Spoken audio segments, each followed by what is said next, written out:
Okay, this lesson for the Koine Project Class comes in the form of an announcement, observations of things that we've done over the years, and also a reflection on when we were first working on apologetics.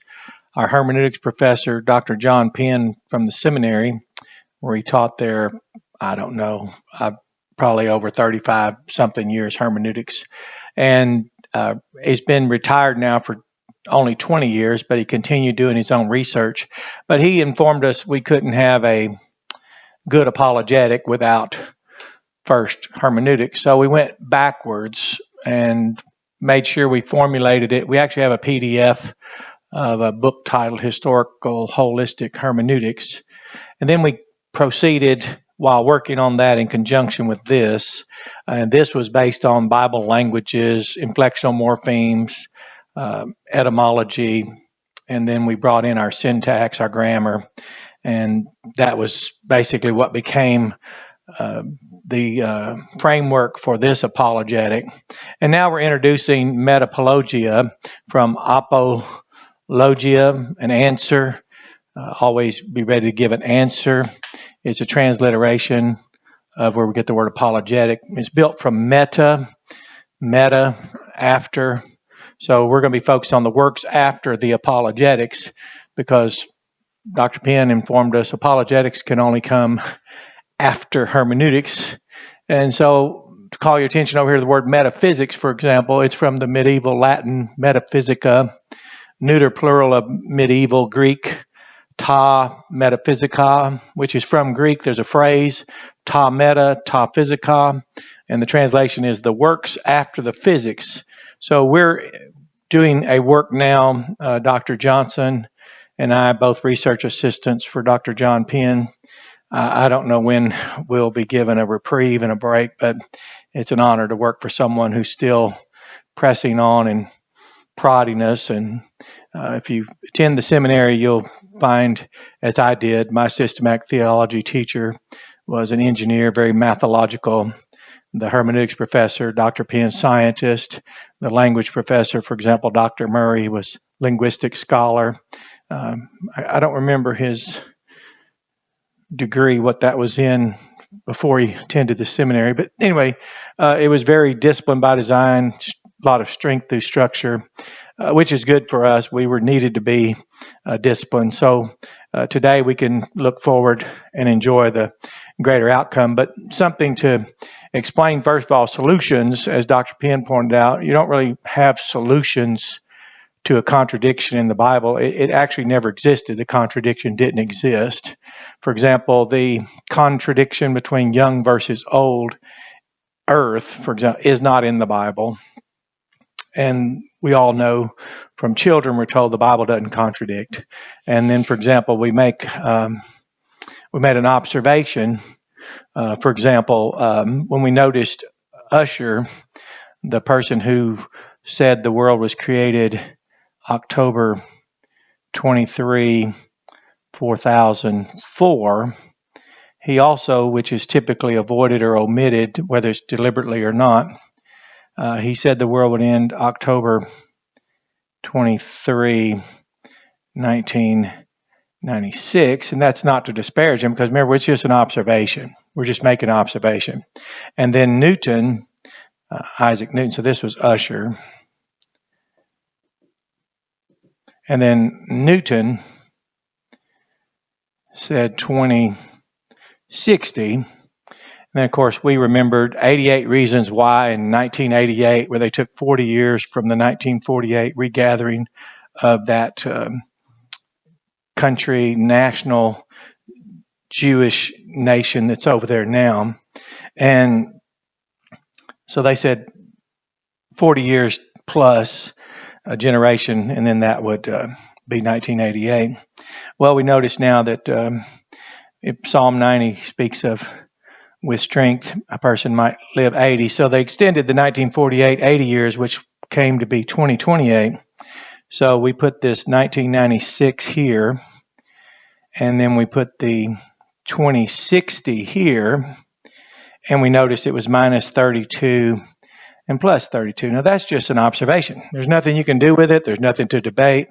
Don't know this gentleman. He's long gone. Just have the records and references to this and how he believed to the exact day. So that would be an observation. The solutions are actually solutions of negative externalities. Those are unforeseen and definitely unintended consequences from omissive errors. For example, we do evaluations of strengths, weaknesses, omissions, and then the talk. I'll make sure I emphasize that, the talk versus the text. And we compare, as we're taught in the Bible, Jesus said, you've heard it said, but this is what's written. So we look at the strengths of an argument, the weaknesses. We look at what might be omitted. We look at what part of this argument is just talked, formed categories, jargon. Then we go to the text itself, and we've noticed, for example, the blind spot in the axiom of Reformed theology that regeneration precedes faith.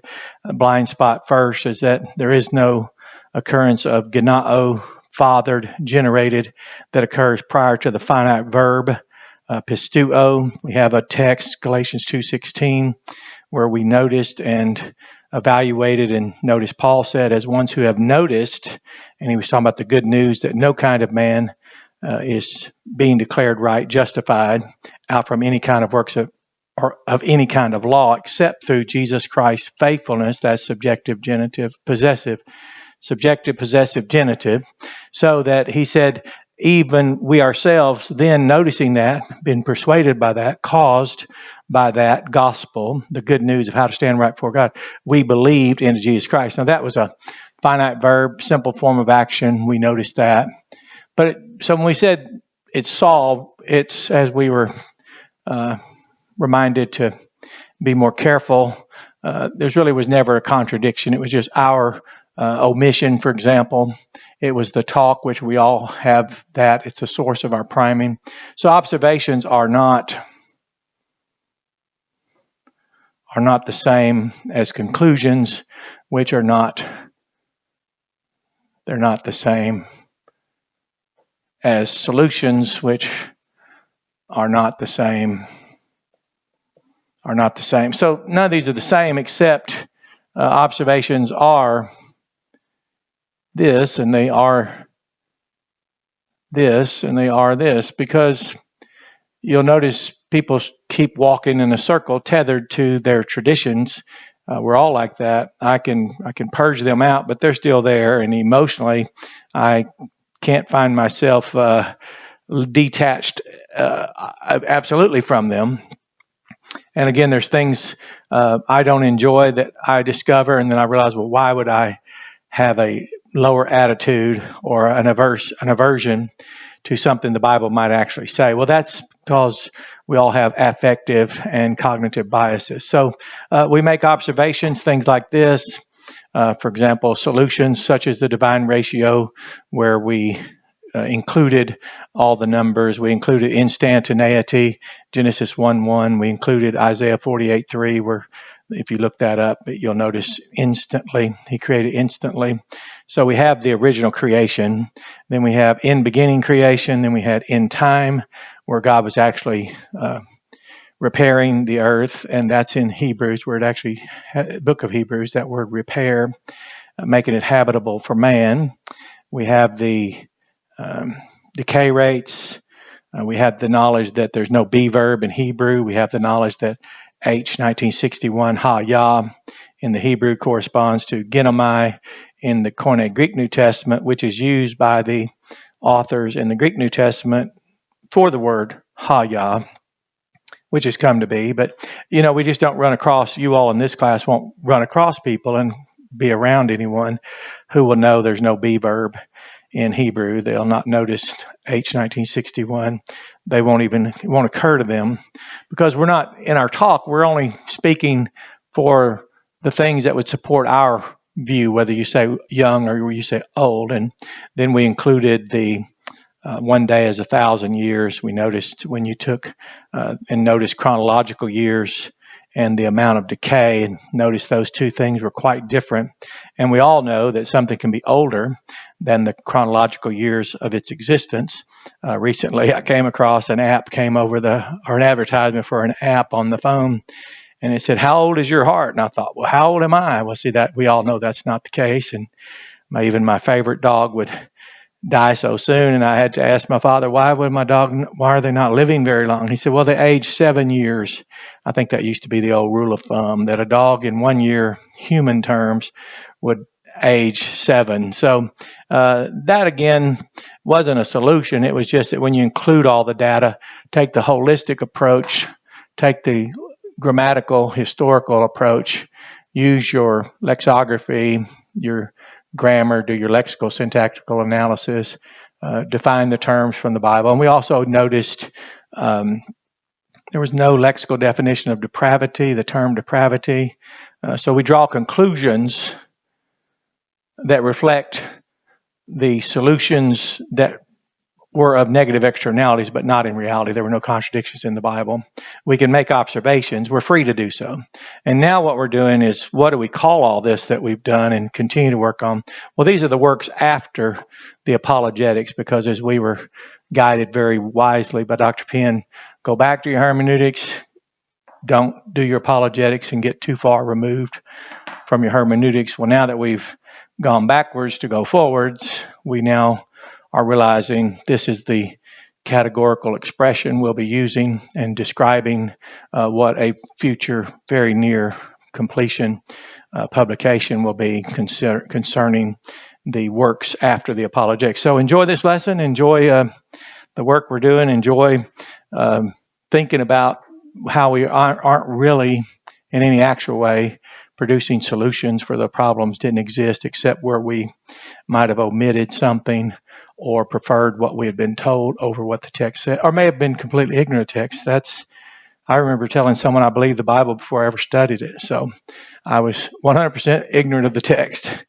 And so when I would be presented arguments and view them as problematic, is because of the deliberate dissonance that seemed to be the intention of those who sometimes you find people who really are ill-disposed to collaborative reasoning and collective learning. So have a blessed day and enjoy this lesson.